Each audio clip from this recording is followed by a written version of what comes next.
Baada ya kumshukuru Allah subhanahu wa ta'ala na kuzitaka ziada za kheri zimiminike kwa wingi kwa kiongozi wa umma, kipenzi chetu mtume wetu Muhammadin sallallahu alayhi wasallam, wapenzi wetu wanafamilia wa msikiti huu wa Mtoro ambao mara zote tumekuwa tukikutana hapa, kwanza kabisa tumshukuru Mwenyezi Mungu subhanahu wa ta'ala kwa kutuwafikisha kuswali swala ya Ijumaa nyuma ya takbira ya imamu. Mwenyezi Mungu atusamehe makosa yetu, atufutie madhambi yetu na atupandishe daraja katika maisha yetu ya kila siku kwenye dini yetu hii. Ndugu zangu, kwanza niwashukuru viongozi wa msikiti, mashehe wote kwa kunipa fursa hii ya kuzungumza nanyi, na jambo muhimu sana, ndiyo maana leo nimelazimika kuwa hapa. Jambo lenyewe panapo majaliwa ya Mwenyezi Mungu, tuseme inshallah, tarehe 16 na tarehe 17 mwezi huu wa 12, nazungumzia Jumamosi na Jumapili ya wiki inayofuata, biidhnillahi karim, tutakuwa na mdahalo wa kiimani, mdahalo maalum tutakao kwenda kujadili masala ya kiimani, masala ya dini. Na hii utakuwa ni mdahalo unaonishirikisha mimi kwa upande mmoja, na upande wa pili ndugu yetu Bwana Pasta Ndacha kutoka nchini Kenya. Mdahalo huu ulikuwa ufanyike mwezi wa 6 ama wa 7, kwa sababu wakati niko Nairobi nilipanga nyumba pale maeneo ya Kilimani Nairobi. Kwa wale wanaojua Nairobi Kilimani wanaifahamu. Nilipanga nyumba pale kwa takriban miezi 2, nilikuwa nikiishi pale katika ratiba zangu za kawaida za kufanya kazi ya dini. Pasta Ndacha alipopata taarifa alikuja kunitembelea nyumbani kwangu na akaniomba kufanya naye mjadala nchini Kenya. Bahati mbaya tarehe tulizozipanga wenzetu ndio walikuwa na maandamano continued ya mambo ya kisiasa, na sisi kwa sababu ni watu tunatunza na kuheshimu amani, tukashauriana tuliache lile jambo mpaka hali itakapokuwa shwari. Niliporudi Tanzania mwezi huu wa 11 uliopita, akaniandikia barua kuniomba turudie tena maamuzi ya kufanya mdahalo. Yeye ameshafanya mdahalo na Mazinge, ameshafanya mdahalo na kina Kinyogoli, ameshafanya mdahalo na mashehe mbalimbali, wahadhiri mbalimbali wa dini, lakini hajawahi kufanya mdahalo na Dr. Sule. Kwa hiyo akatamani kuona anafanya mdahalo na mimi kwa heshima na taadhima nikamridhia tufanye mdahalo huo, na mimi nimeridhika kuwa mwenyeji wake, tuseme inshallah. Sasa mdahalo utafanyika Dar es Salaam. Tarehe ya mdahalo ni 16 na 17 mwezi wa 12, kuanzia saa 2 asubuhi hadi saa 7 mchana kwa siku 2 tofauti, na naomba hapa uwe makini kunisikiliza. Mdahalo huu mimi nimetamani tuuite mdahalo wa kielimu. Kwa nini nimetamani tuuite mdahalo wa kielimu? Na nimemwambia ndugu yangu Ndacha, nataka uwe mdahalo wa kielimu. Nataka uwe mdahalo wa kielimu kwa sababu naamini miongoni mwa mishale yangu muhimu nitakayoipiga katika kuupigania Uislamu, naamini mshale huu utakwenda kuwa kumbukumbu katika maisha yangu yote yatakayobaki, hata kama nitakufa siku 2 baada ya mdahalo huu. Namuomba sana Mwenyezi Mungu aniweke niufikie hiyo siku na nikadirie kile ambacho amenikadiria katika maisha yangu, ili niweze kuutetea Uislamu katika mshale very sensitive. Mada zitajadiliwa 2. Mada ya kwanza tutajadili Biblia na Qur'ani, kipi kitabu kitakatifu cha Mwenyezi Mungu. Mada ya pili tutajadili Uislamu na Ukristo, ipi dini ya haki mbele ya Mwenyezi Mungu. Mada zitakuwa 2. Mwanzoni mimi nilitaka ziwe 3. Ya kwanza mimi nilichagua iwe Christmas, ni sikukuu ya kuzaliwa Yesu, kwa sababu tumo ndani ya mwezi wa 12. Lakini yeye kaichomoa hiyo mapema, kwa sababu kajua moto atakao kutana nao. Kanambia hiyo mimi sitaki tuijadili. Hiyo mada mimi sitaki tuijadili. Naomba tujadili mada nyingine. Tafuta nyingine yoyote. Mimi nikajadili, nikasema tujadili mada niliyochagua mimi, Qur'ani na Biblia, kipi kitabu kitakatifu cha Mwenyezi Mungu. Yeye akasema basi kama wewe unachagua hiyo, mimi nachagua Uislamu na Ukristo, ipi dini ya haki mbele ya Mungu.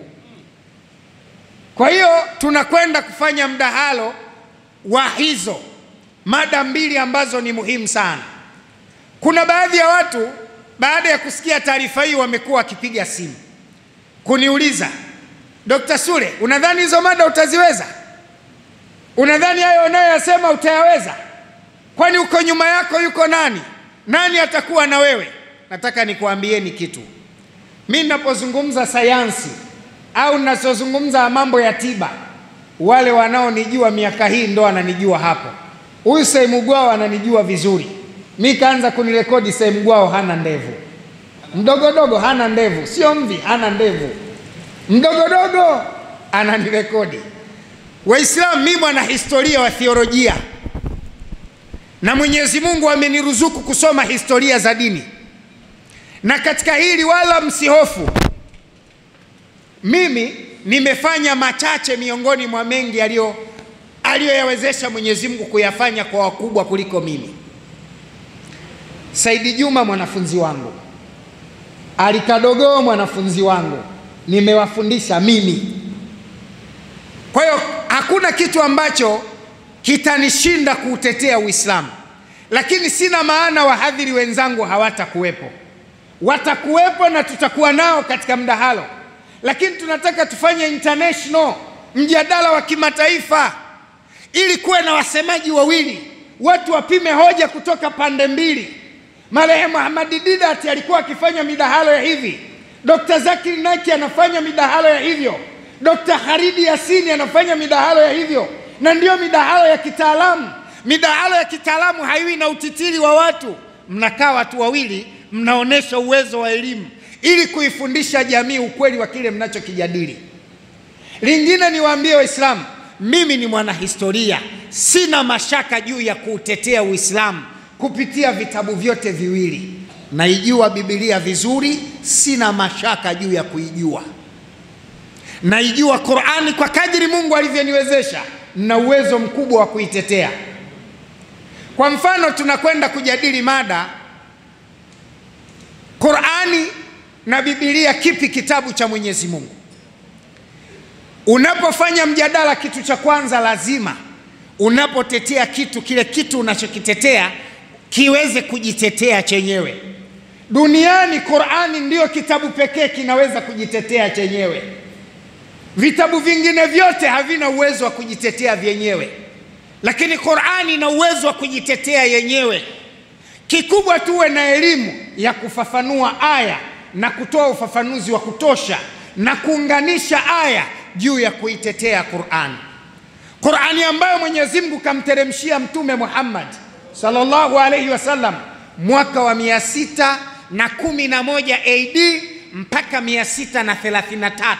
Miaka 23 Qur'ani imeteremshwa duniani. Miaka 13 imeteremshwa Makka, 611, 623.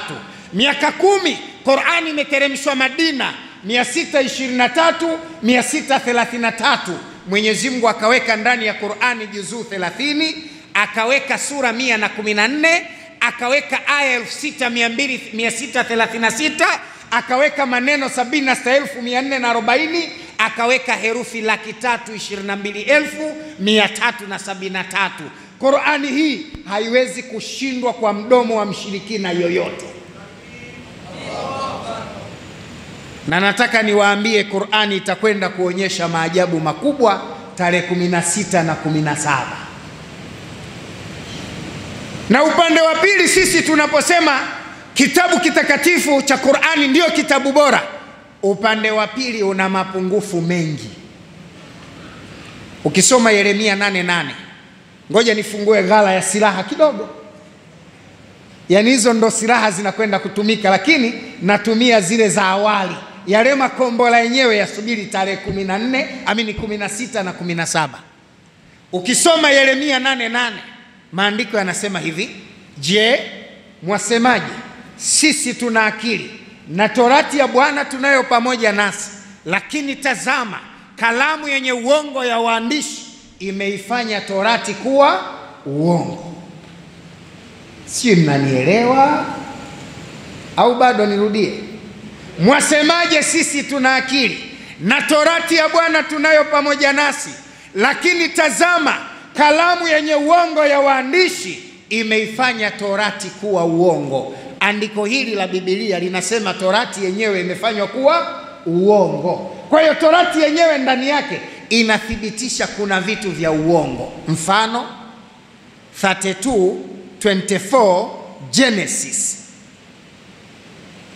24:32 Genesis, 32:24 Mwanzo, 32:24 Genesis, sura ya 32 aya 24 ya kitabu cha Mwanzo. Andiko nasema, kisha Yakobo akakaa peke yake, na mtu mmoja akamfuata, akapigana naye, wakapigana na Yakobo. Yakobo anayetajwa hapa ni nabii Yakobo, mjukuu wa mzee Ishaka, mtoto wa mzee Ishaka, mjukuu wa mzee Ibrahim. Alipokuwa akipigana naye, Yakobo alipoona kuwa hamshindi, basi yule mtu akamgusa uvungu wa paja ya Yakobo, akamtegua uvungu wa paja ya Yakobo. Yakobo akaanza kulia akimuuliza, niache, usinikamate, we ni nani kwani? Yule mtu akamwambia, kwa nini unaniuliza jina langu? Yakobo akamwambia, usiponibariki sitakuacha, usiponibariki sitakuacha. Yule mtu akamuuliza, kwani wewe jina lako nani? Alafu Yakobo akamwambia, mimi naitwa Yakobo. Akamwambia, basi jina lako hautaitwa tena Yakobo, bali litakuwa Israeli, maana umeshindana na watu na Mungu, nawe umeshinda. Hivi akili ya kawaida Yakobo anaweza kumpiga ngumi Mungu mpaka aombe radhi? Yani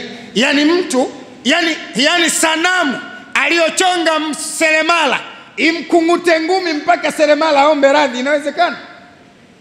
Sasa andiko hili linatuonyesha Yakobo amempiga ngwala Mungu mpaka Mungu anaomba msamaha, anatoa baraka ili mradi alfajiri isifike watu wasimuone.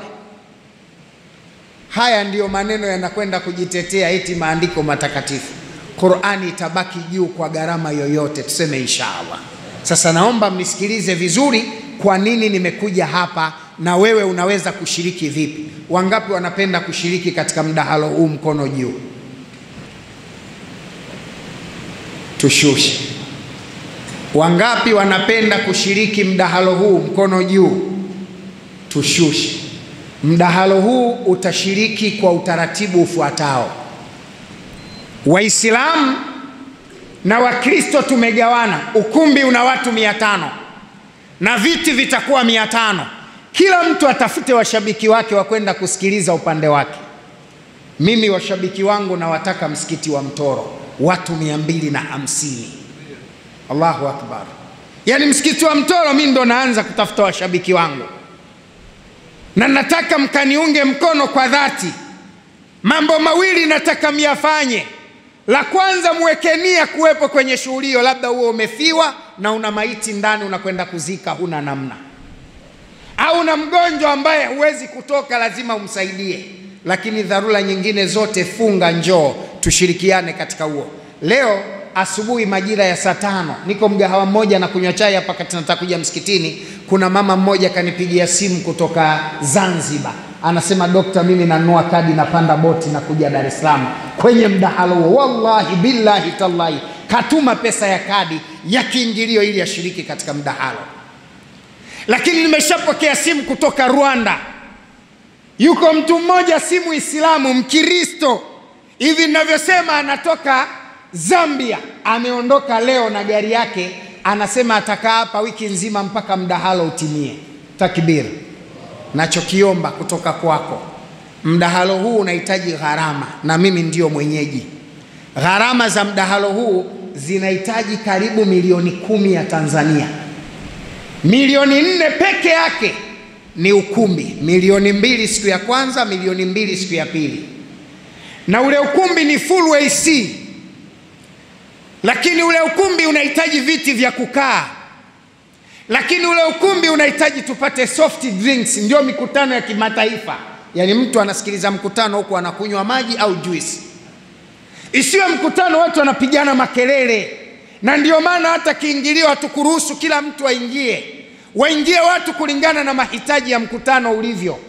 Kwa hiyo mimi nataka watu 250 kutoka katika msikiti wa Mtoro ambao watanisapoti kukusanya fedha za kulipia sehemu ya gharama, si yote, najua haiwezekani.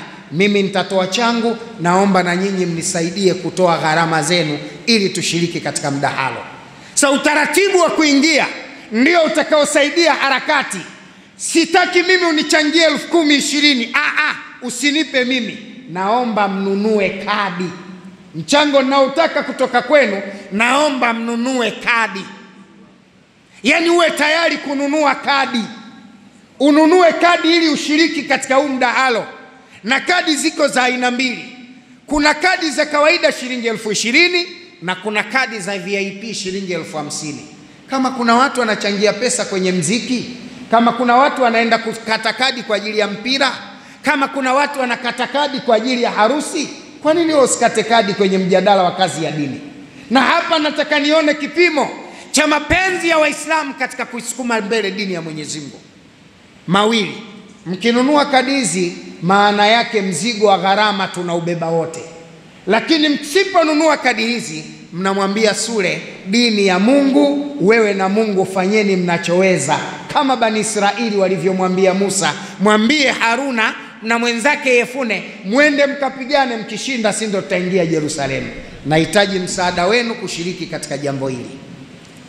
Naomba watu 200 katika msikiti huu watakaonunua kadi kwa shilingi 20,000. Mko zaidi ya watu 400, mliopo sasa ni zaidi ya watu 400.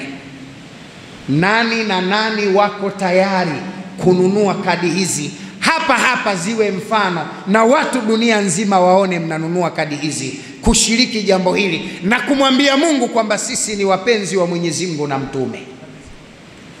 Naomba kadi ziletwe hapa. Wale vijana wangu walokuja na kadi, fanya haraka kidogo. Kadi ziko hapa, kadi ziko hapa. 20,000 unanunua ya kawaida, 50,000 unanunua VIP. Za VIP ziko hapa, hizi hapa za VIP. Takbir, takbir.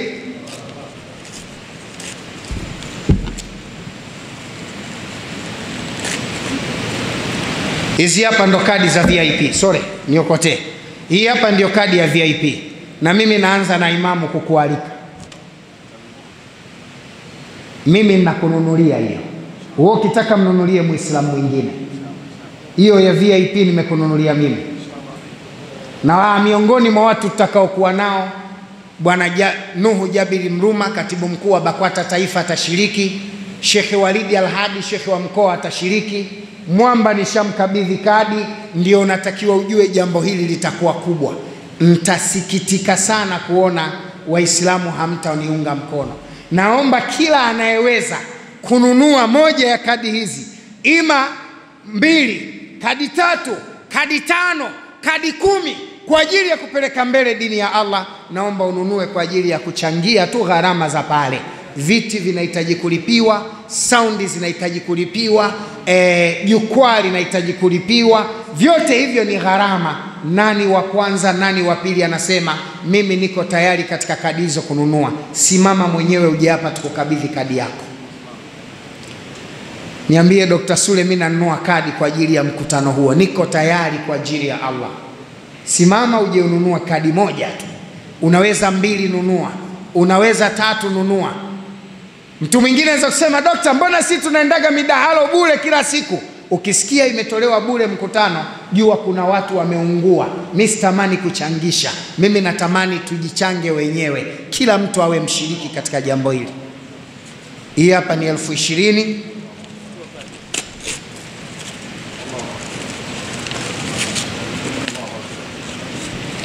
Hii kadi ya kwanza, hii 20,000. Hii kadi ya pili. Na yoyote ananunua VIP, hata wewe kaka nunua VIP. Anauliza anaweza kununua kwa mtandao? Unaweza kununua kwa simu, haina shida. Suleiman, naomba uje hapa.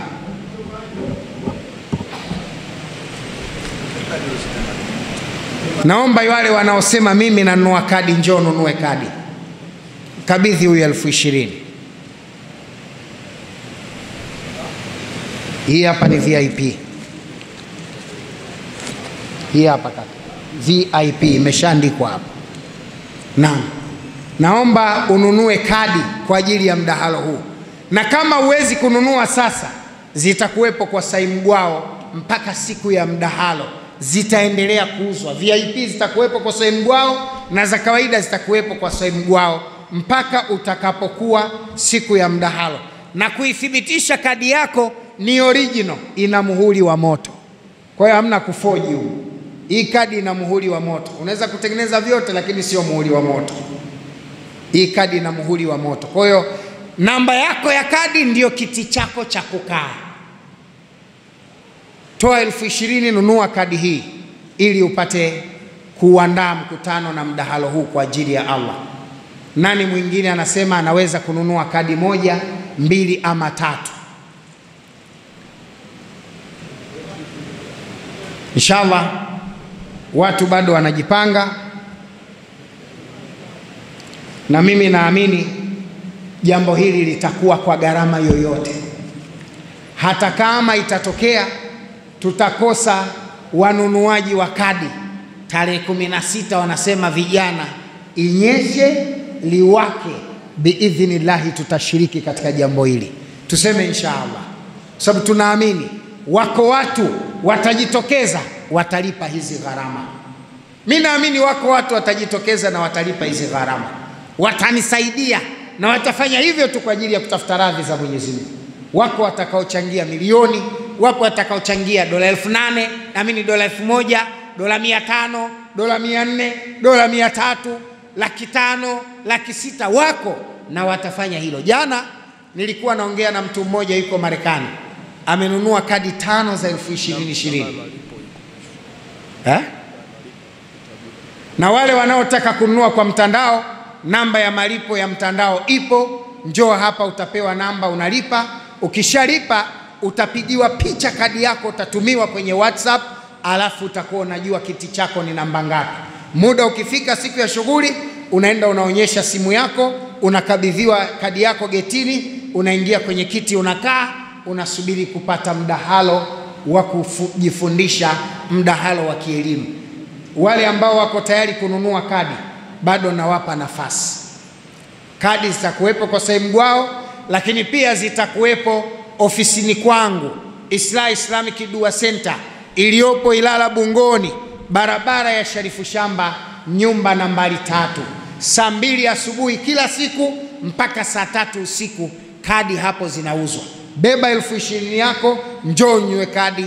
Beba 50,000 yako, njoo ununue kadi. Kama hilo halitoshi, fanya kitu kingine. Unaweza kulipa kwa mtandao, lipa kwenye simu. Namba ya kulipa unaweza ukapiga namba 0710-800-700, itakupa maelekezo. 0710-800-700 itakupa maelekezo namba gani ya kulipa na vipi utapatiwa kadi yako na vipi utakuwa umejihakikishia kuwa mshiriki katika jambo hili. Inshallah, baada ya maelezo haya tuingie kwenye dua ili tumalize jambo. Unataka kadi au unataka kusema? Unataka kutoa mchango wako lakini hutaki kadi. Inshallah, kadi unavyoweza mpe huyu bwana mchango wako. Bwana mmoja anasema yeye hana uwezo wa kununua kadi 20,000, lakini ana shilingi 10,000 anataka kuitoa mchango wake kama sadaka. Na mimi nimeiruhusu aiweke kwa bwana katibu hapa ndugu yangu Sheikh Suleiman Mbogo, yeye ndo katibu wangu wa kuratibu ratiba za jambo hili mpaka litakapokamilika biidhnillahi karim. Tuseme inshallah.